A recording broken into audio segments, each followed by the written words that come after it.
When I first heard about the last mile, I had just been released from prison, and I wrote a letter back to my boss at San Quentin, and I told her that I wanted to come back to prison to teach a class on software development. When I showed up, Chris Redlitz told me about the last mile, and that's really where I was in at that point. The mission of the last mile is to provide opportunities for personal and professional growth for justice-impacted people through education and technology training. People who are currently incarcerated or people who have come home from incarceration.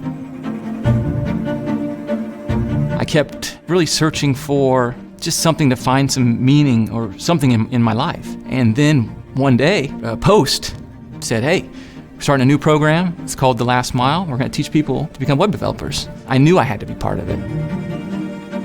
They teach you these languages, do HTML and CSS. They teach you jQuery. Sound engineering podcast or audio for movies and stuff like that. I didn't even know that these other industries existed. I can do that? I was like, I want to do audio engineering. A lot of people got in there and not really put fingers on a computer before. But they start you from scratch to where you don't have to know anything, not even to turn on a computer, and they build you all the way up. It's definitely been challenging, but it's been a lot of fun and good hard work. I think what's been most enjoyable to me right now is that I've grown so much already. Just like I've learned so much in just a few months.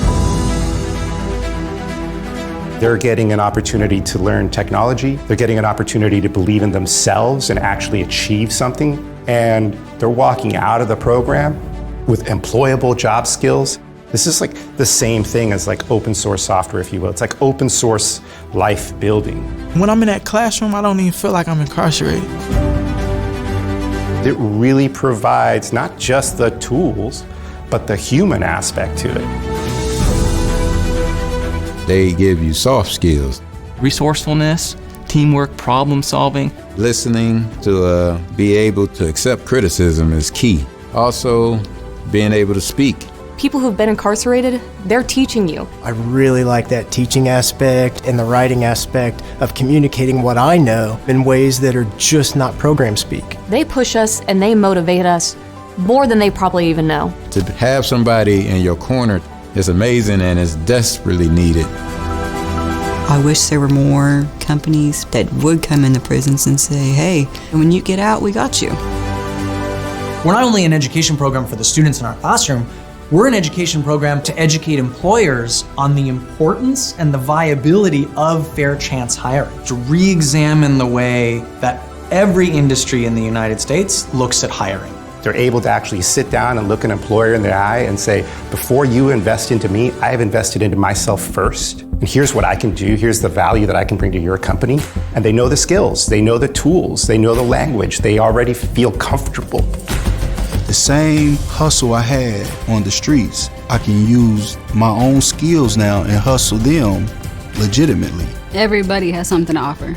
Everybody brings something to the table. You get a little pride, your ego builds up, your self-esteem definitely soars. You're giving me another way to put money in my pocket, food on my table.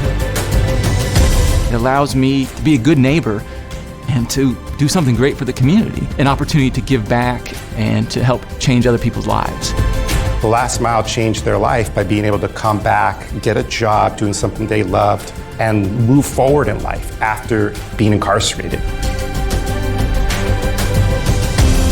I'm most proud of being able to see a student come out and be successful. That makes everything we do worthwhile. When I get out, I'm definitely going to be successful. They can't take this from me.